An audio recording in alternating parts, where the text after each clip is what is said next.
Last week in Michigan politics, how to put public trust into our election system. More on the ideas floating on Capitol Hill and right here on the west side. Plus, a new approach to tackle parts of the state's housing crisis. What some state lawmakers say could bring much needed relief. And hundreds of thousands of federal dollars coming to West Michigan, aimed at improving law enforcement response times. We dive into how it's set to work. I'm Josh Alburtus, and this is your 13 on Your Side Rundown.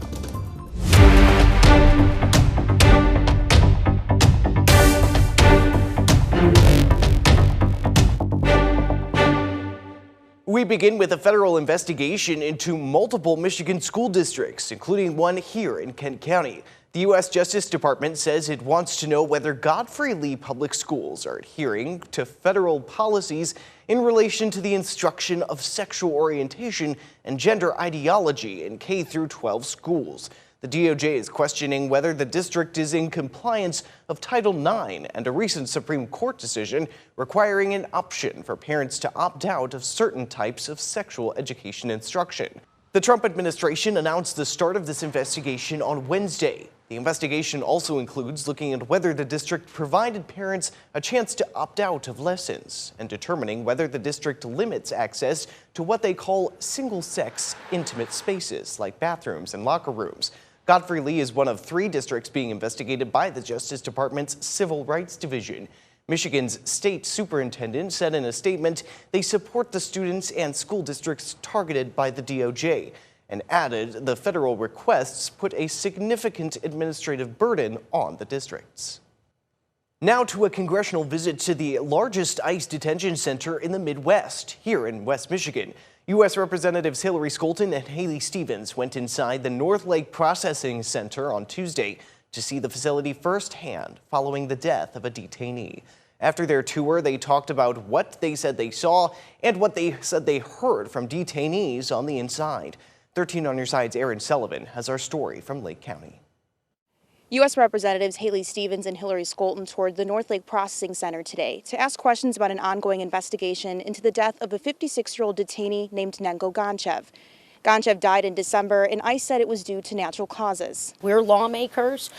We need to also roll up our sleeves, as we have done, for the safety and security of our country, of our state of Michigan. U.S. Congresswomen Hillary Scholten and Haley Stevens, both Democrats, conducted a congressional oversight visit to the North Lake Processing Center Tuesday morning. We wanted to come here today and follow up and see for ourselves.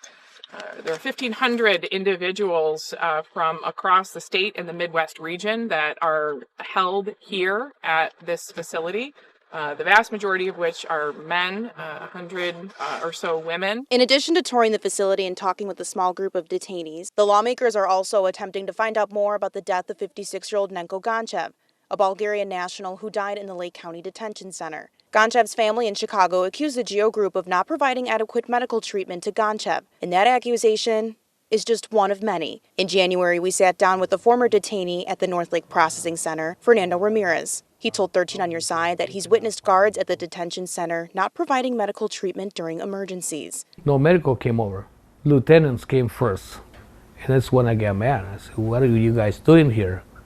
Medical should be here first. After hearing about his death, Stevens and Scholten requested that Secretary of Homeland Security Kristi Noem and Acting ICE Director Todd Lyons investigate Gonchev's death. They said more than 100 detainees wanted to speak with lawmakers, but they only spoke with 4. We did get the visit cut short from, by an hour, which was frustrating. Both Scholten and Stevens said that they learned how detainees are processed into the facility once they arrived. They also discussed medical exams for detainees, conditions, and a need for transparency. They said overall, the facility appeared clean and orderly. And while most of their questions were answered by staff, the lawmakers weren't satisfied. There are unanswered questions around Mr. Gonchev's death, and his family and his loved ones and people who have been, frankly, impacted or touched by his life story. They deserve answers. I remain disappointed in Secretary Noem. I have lost faith in her leadership and her ability to run the Department of Homeland Security, and we are still waiting for answers from her. Now, our crews weren't allowed inside, but Stevens and Skolton did tell us that they'll be following up with detainees that they spoke with to make sure they're not retaliated against. For now in Baldwin, I'm Erin Sullivan, 13 on your side. Meantime, plans for a new ICE detention facility on the east side of the state are sparking debate. Federal officials confirm the agency has purchased a warehouse in Romulus. ICE touts the move as a major win, predicting the center will create nearly 1,500 jobs and generate $33 million in tax revenue. However, local leaders are vowing to fight the move. The Romulus mayor claimed the city was never officially notified and argues it is not permitted under local zoning. The Trump administration is once again ordering the J.H. Campbell coal plant in West Olive to remain operational. The Secretary of Energy issued the fourth order extending the plant's operations for 90 more days. The J.H. Campbell plant is majority owned by Consumers Energy and it opened in 1962. It was originally scheduled to close in May of 2025. Consumers Energy says keeping the plant open costs millions of dollars. The utility also says it will pass the cost on to all customers in the service area, not just theirs. Michigan Attorney General Dana Nessel is once again calling foul on the DOE's order and announcing plans to file a request for rehearing with the U.S. Department of Energy, challenging the department's latest order.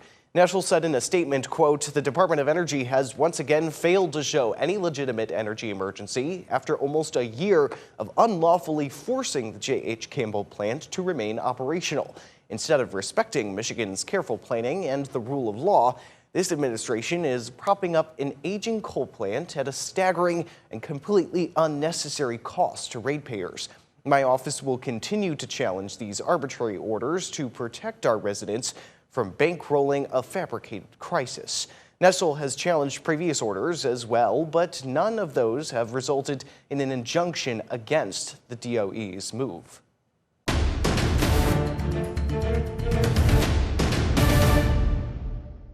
Election integrity and voter ID have been hot topics for years now. And as the federal debate continues, at least one high-ranking state official in Michigan has gotten involved. We take you inside the debate over the latest federal efforts. It was a busy budget week last week in Lansing. But just about one day before the budget talks began, the leader of the state's powerful House Appropriations Committee wasn't in the state. I think that, in my testimony, I really made it very clear what I supported. A former clerk, State Representative Ann Bolin, spoke at a congressional hearing last Tuesday on the issue of election integrity, a hot topic for some time, especially when it comes to voter ID. The Safeguard American Voter Eligibility Act, or SAVE, caused a lot of debate in early 2025, at the time proposing that anyone registering to vote in federal elections would need to provide documentary proof of U.S. citizenship. What this appears to be is an effort to take isolated circumstances, extrapolate them out to completely change an election system that would ultimately result in taking us backwards and having less people voting than before and making it more difficult for eligible citizens to participate in our elections. Federal lawmakers this year introducing an updated Save America Act,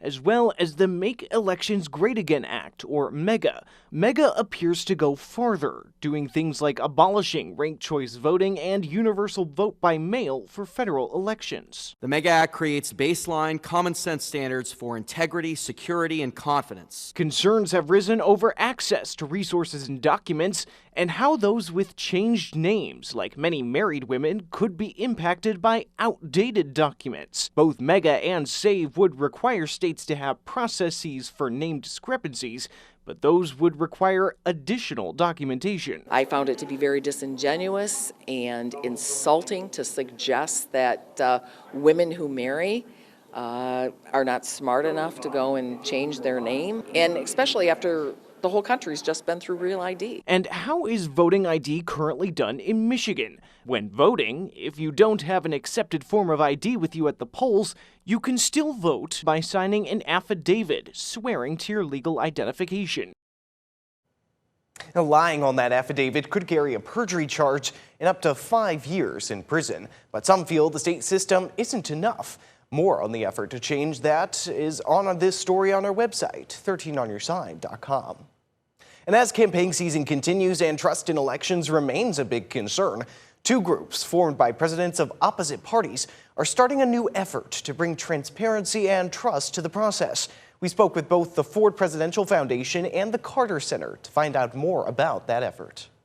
A pinnacle of knowledge in the heart of a president's home. But just as the Ford Presidential Foundation and Museum help educate on elections and presidents of the past, they're also preparing for elections of the future amidst an era of suspicions and skepticism. If you have an election system that people have high levels of confidence in, high levels of trust in, then people will accept the results. The foundation is set to launch a nonpartisan Ford-Carter Observation Network, carrying the names of presidents from both major parties. President Ford and President Carter, after their presidency, one of the first partnerships they had was on election reform. The new effort is aimed at recruiting and training volunteers in state policies and procedures. Train them to go to these sites and observe things, make sure that all the procedures are properly followed, and then report to the public, inform the public, to just build up public confidence. I mean, that's really the main goal. Setting up the observation network in partnership with the Carter Center, which has been doing international election observing for years. He was actually personally engaged in the decision in 2020, is my understanding, that it was time for us to really take a hard look at shoring up our democracy here at home. It was around that time that they began to see what they identified as concerning trends: lack of trust in the election process, rising political polarization, and risks for local post-election violence. Things that if the Carter Center were looking at an election overseas would all be kind of red flags and signals to us that it would be a time to engage. Now they hope their network can observe and provide transparency to the public about what they see. By aggregating all of this information up, we should have a really clear picture of what took place on Election Day and can put out validated, trusted information that's coming from local Michiganders themselves to understand were elections conducted in accordance with the rule of law. Iconic and pivotal civil rights figure Reverend Jesse Jackson died this past week at the age of 84. Reverend Jackson's message touched hearts and minds around the world, including here in West Michigan. 13 on Your Side's Lauren Baker spoke to local community activists about Jackson's legacy. Keep hope alive. Keep hope alive. It's that power and wisdom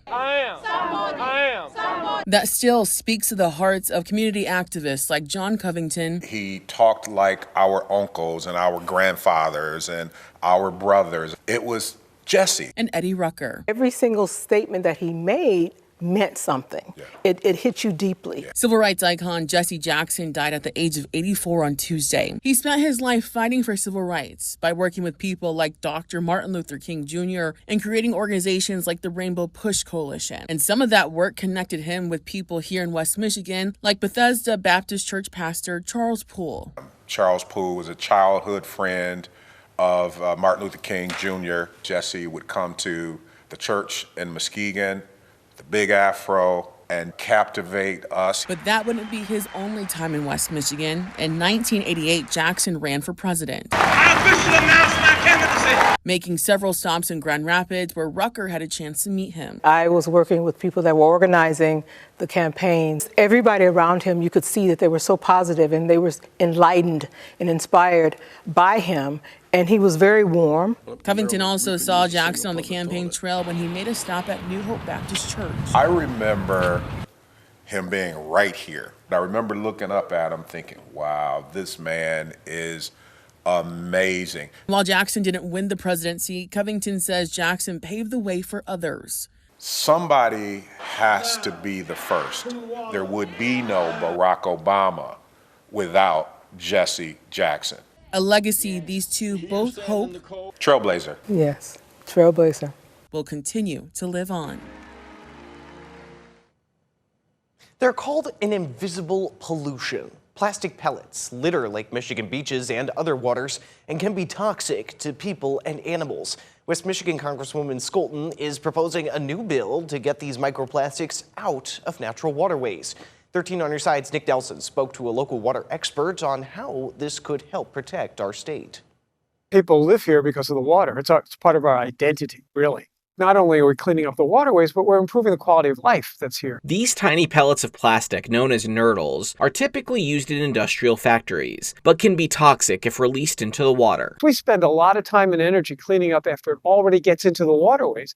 By then, you're basically treating the symptom, not the disease. Alan Steinman, research professor at the Annis Water Resources Center in Muskegon, says addressing microplastics in West Michigan's waterways is crucial to keeping a clean environment. And there may be some help coming from the federal government. Congresswoman Hillary Skolton is co-sponsoring new legislation that would set rules keeping nurdles out of U.S. waterways. Skolton said in a statement her bill is a common-sense step that will preserve the natural resources that make Michigan such a special place for generations to come. Steinman applauds the bill, but also hopes to see more self-policing from industries that use plastic pellets. Ideally, we'd be getting even before the pellet region, we'd be working with the manufacturers so that the pellets that they're making would be maybe biodegradable.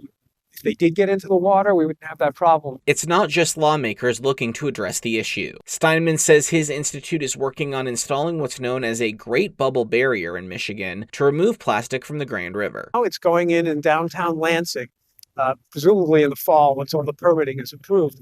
Right now we're doing the pre-sampling, the pre-installation sampling, and then we'll compare it afterwards to see how well it's working.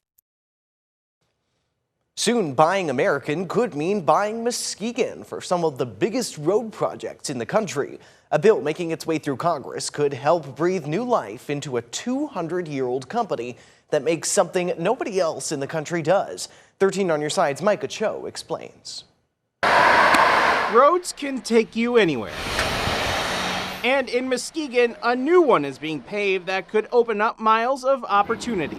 I'm going to tell you right now, the best pigment makers in the world. Yeah. I will claim that to the day I die. At Sun Chemical in Muskegon, around 90 employees show up to work every day. We have a combine upstairs, so we put the material on the second floor we're sitting, and the material goes into the Bertia, and it goes into the different, oven. Making pigment that goes into everyday stuff. We do yellow for the Hewlett-Packard printer cartridges. We make the red for cosmetics every time someone puts anything on. But now they have the chance to paint America's roads yellow.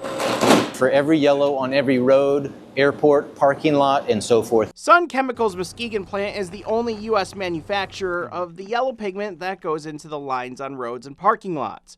But they only supply 4% of the United States demand. 96% of it comes from other countries like China. The company's legislative affairs specialist, Eric Couch, has been working in Washington, D.C. to change that. This yellow pigment, we have a bill going through Congress, H.R. 3933, that would say when American paints its roads with yellow paint, the pigment needs to be made in America. H.R. 3933 would classify yellow pigment for roads as a construction material under the Build America, Buy America Act, meaning when federal dollars are spent for infrastructure projects, the building materials need to be made in the United States. Michigan Democrat Representative Hillary Skolton introduced the bill, otherwise known as the Paving the Way for American Industry Act, late last year. It's sourced right here, keeping our tax dollars right here at home. It would mean good jobs for West Michigan. It would support this incredible 200-year-old American company and good jobs here in America and here in West Michigan. If the bill passes, she says there's no need for additional investment to keep up with demand. We already have one right here. The permit exists.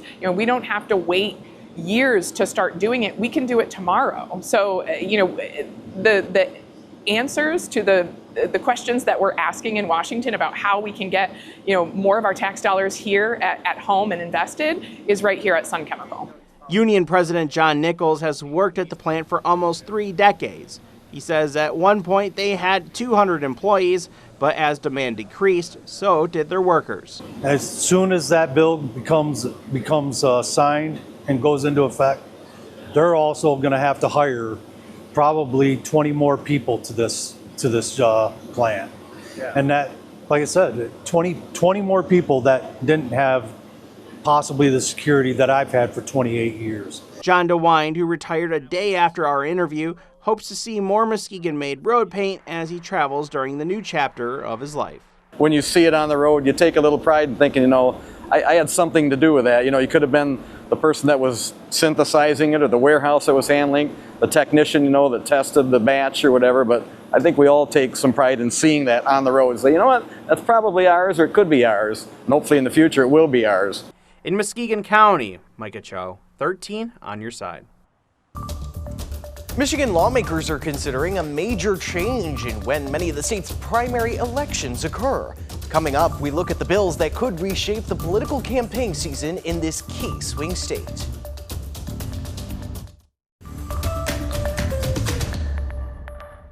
Now to the state capitol, where lawmakers are considering whether to move up many of the state's primary elections by several months. Some argue this would give more time for local clerks to prepare for the November election. We take a look at why this is happening. It's a topic that has been, I think, well discussed over time. The idea, moving up Michigan's primary election date. We have now an even tighter crunch between closing out an August election and starting a November election. This bipartisan package of bills would eliminate the state's August primary and move it to early May and align state election law with the new date. You're right, Mr. Chair, that we have really consolidated a lot of activity, and especially with our move-ups of early voting and absentee voting. All those have now added additional pressures to our local clerks. To keep 3 possible election dates, the bill would also open up an election at the end of February, when presidential primaries are held. The 4th Tuesday in February. There's already an election happening there, so we piggyback on that day. Support for the idea coming in part from those seeking to give local clerks more time. The August to November calendar compresses too many legally required steps into too little time. Michigan clerks are known for making the impossible happen. We will do what it takes to meet deadlines, serve voters, and deliver accurate results.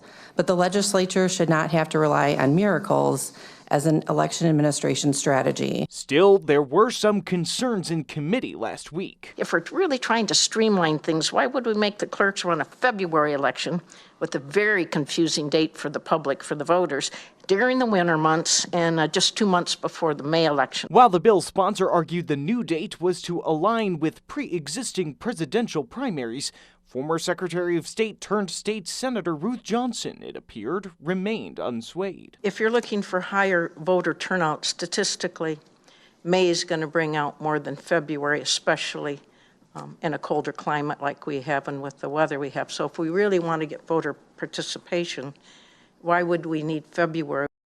Now, it's important to mention the first bill explicitly states that its change would not take effect until 2027. So no matter what, voters this year can still expect those primaries in August. Also at the Capitol, some state lawmakers are hoping a new approach to addressing the housing crisis will give homebuyers and builders some much-needed relief. We take a closer look at their proposal. It's a kitchen table issue. It's an economic issue. It's a community stability issue. Housing, an issue that in Michigan is often seen as a crisis. And as it continues, some lawmakers in Lansing think they have an idea to help. 9 new bills, largely targeting what local zoning can and cannot require when it comes to housing. I think there's even more things we'd even like to encompass in this package, but eventually, you know, you gotta start moving things, right? Things like allowing duplexes by right and capping minimum dwelling sizes and parking spaces in certain circumstances. Zoning laws that ban almost all types of new housing, lot size requirements that drive up the cost of buying a home, and unit size requirements that make rents unaffordable for too many Michiganders are today the norm rather than the exception. In Grand Rapids, it's long been a top concern. Realtor.com data from December 2025 showed a median home sale price of just under $320,000 in the Grand Rapids market, up almost 5% from its data a year ago and about 12% from 3 years ago. It comes down to supply, they argued. We sat down with home builders and said, all right, what is it going to take for you guys to build more homes? That some feel is stifled by regulation. Home builders are seeking predictability in the process.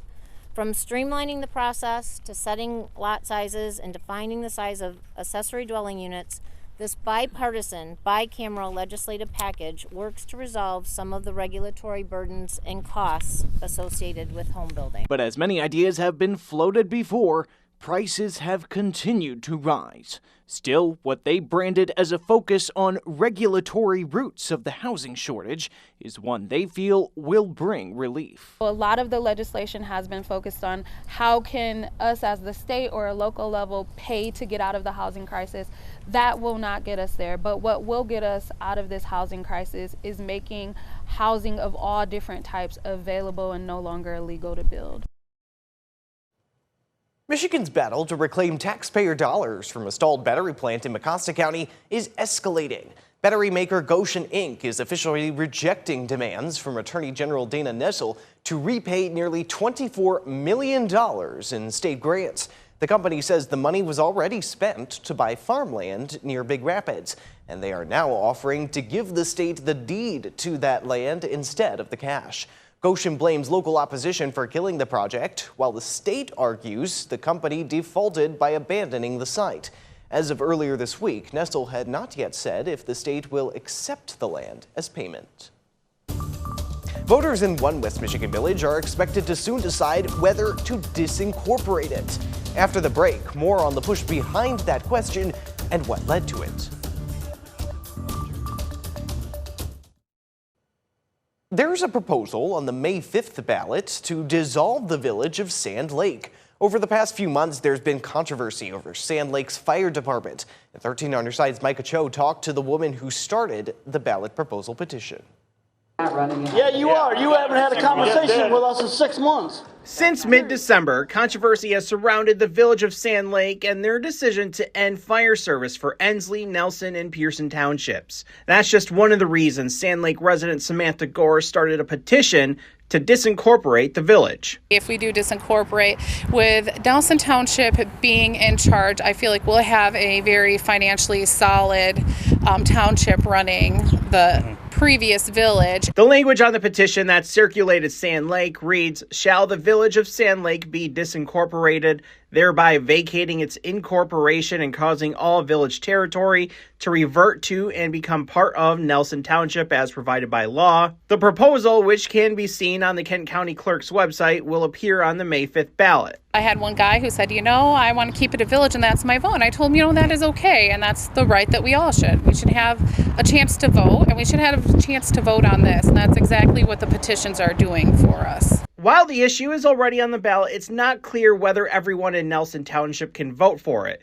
or if it will be limited to village residents only. We reached out to Deputy County Clerk Robert McComber, and he sent us this response saying, "This is obviously not a matter that we deal with regularly.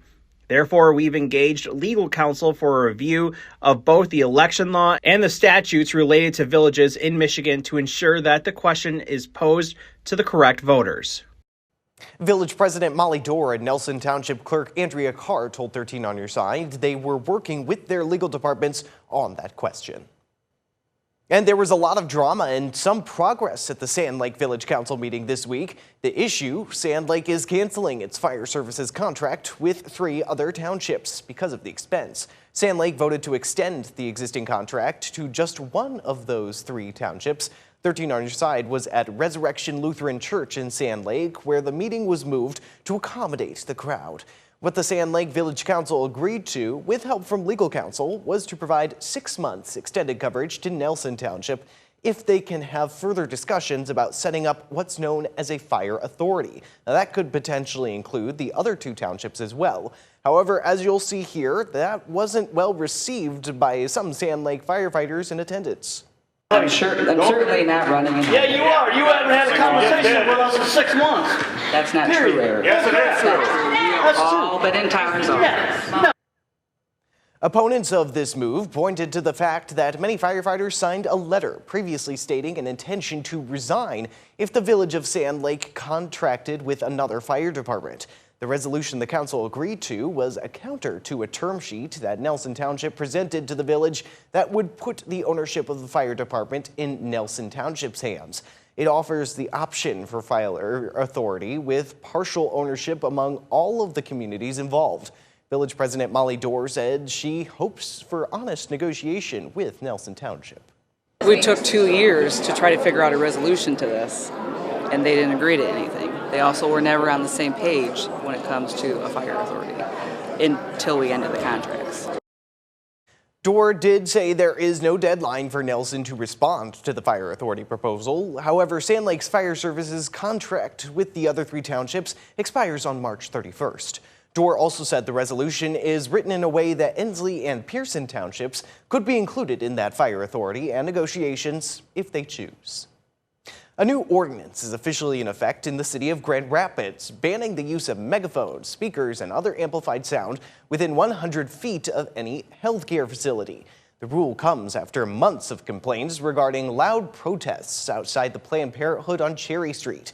Critics argue the ban violates free speech, but city officials say it is a necessary measure to ensure patients can access care without harassment. First-time offenders face a $100 fine. A neighborhood association focused on helping their community may have to make major changes very soon. The Easttown Community Association is losing roughly half of its funding, we're told, because its Community Development Block Grant is being eliminated. 13 on your side, Lauren Baker has more on why they say they're losing out. In the Easttown neighborhood on Ethel Street, an association focused on advocating for its neighbors is hitting a roadblock. That is difficult to swallow. The Easttown Community Association, created by Aquinas College and Easttown residents in 1973, has spent decades providing programs, services, and resources to people living in this community until this year. For 2 years, knew this was coming, and it was this year that we learned that we're officially no longer eligible for that funding. Executive Director Stephen Staggs says the association is losing nearly half of its funding due to the elimination of its Community Development Block Grant from the U.S. Department of Housing and Urban Development. The reason? The area's median income. According to HUD, 55% of the neighbors in the neighborhood need to be median to low income. Easttown neighborhood is now at 51%. So that means that there are 51% of our neighbors who still need that support, and a lot of our programming and what we attempt to do is to try to reach those neighbors. This will force the association to reduce or cut major programs like the Easttown Access newsletter. It's delivered free to every household in Easttown. We have contributors in the neighborhood who write all the articles. And its Snow Angel project for senior neighbors. And we're pairing them up with a neighbor who has volunteered to clear their walkways, sidewalk, driveways of snow and ice for the entire winter. Which is why Stagg says he and his board is now applying for more funding, changing its programs, and adopting its resources to make sure it can still provide for its community. Well, that's our hope, is that we are going to be able to find funding to continue doing the work we do. The association will lose its funding on July 15th, we're told, and its last newsletter will be sent out in April. Grand Rapids has until July 4th to start construction on a new solar farm at the former Butterworth landfill or risk losing tax credits. City commissioners are expected to take a final vote next Tuesday. The city wants to put a 2-megawatt collection of solar panels at the site. The Grand Rapids-Kent County Convention Arena Authority is also looking into whether to put a parking lot at that site. The Kent County Sheriff's Office announced a new coordinated camera system to help solve crime with the help of federal dollars. They're calling it the Kent Safety Network, which will integrate public cameras and allow businesses and people in the community to opt in voluntarily. The sheriff says it will improve response times and coordination.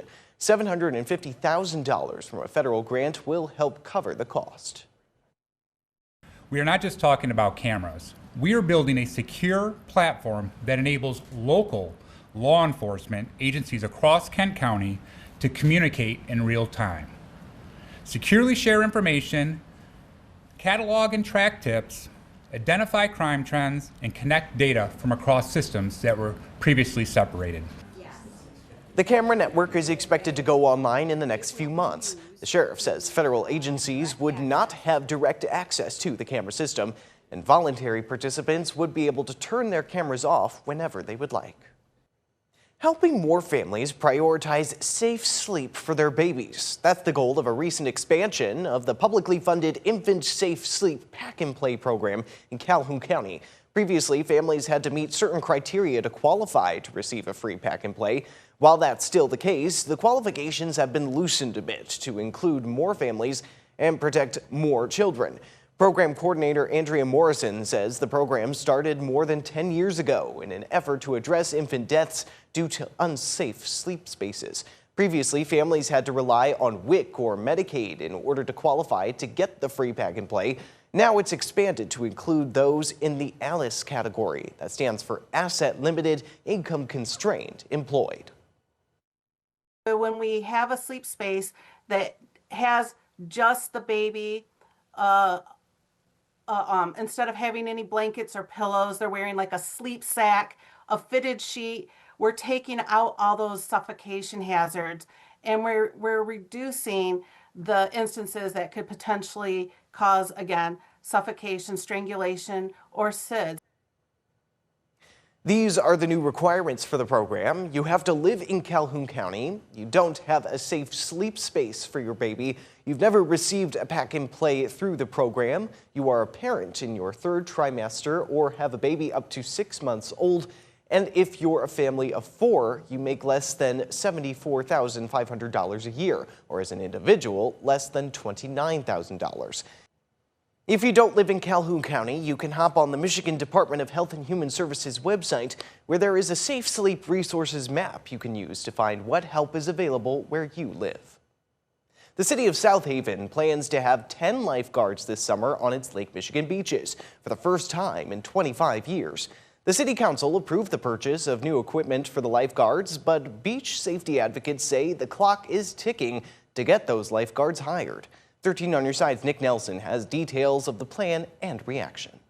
I've been told if there were lifeguards on the beach the day that Corey and Emily drowned, our story would have a much different ending. In 2022, 13 on Your Side spoke to Lisa McDonald shortly after losing her daughter Emily McDonald and her boyfriend Corey Ernster in a drowning accident at South Haven's South Beach. Since then, she's been fighting to get that beach staffed with lifeguards. That became one step closer to being a reality this week when the South Haven City Council voted to purchase these lifeguard towers and lifeguard stands for the beach. We're trying to get this going by Memorial Day, so we need to get something in that we can use right away. This is part of South Haven's push to hire 10 lifeguards with a starting wage of $20 an hour by that Memorial Day deadline. Dave Benjamin with the Great Lakes Surf Rescue Project is optimistic that can get done, but says time is of the essence. When drownings happen in the swim zone, lifeguards are going to be the difference between life and death.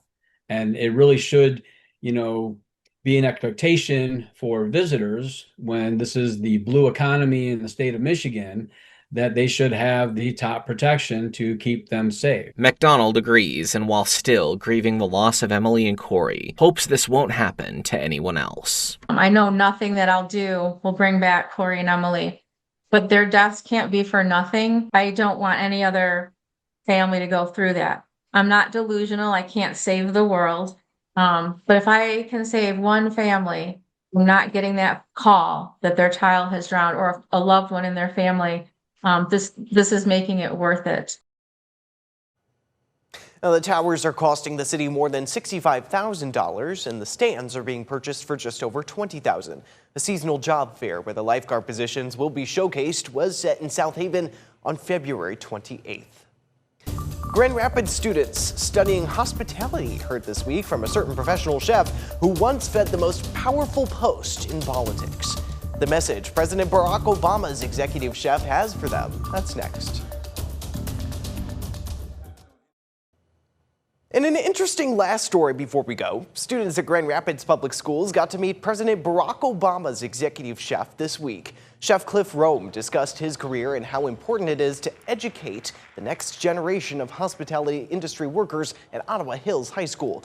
He says food is an important way that people connect.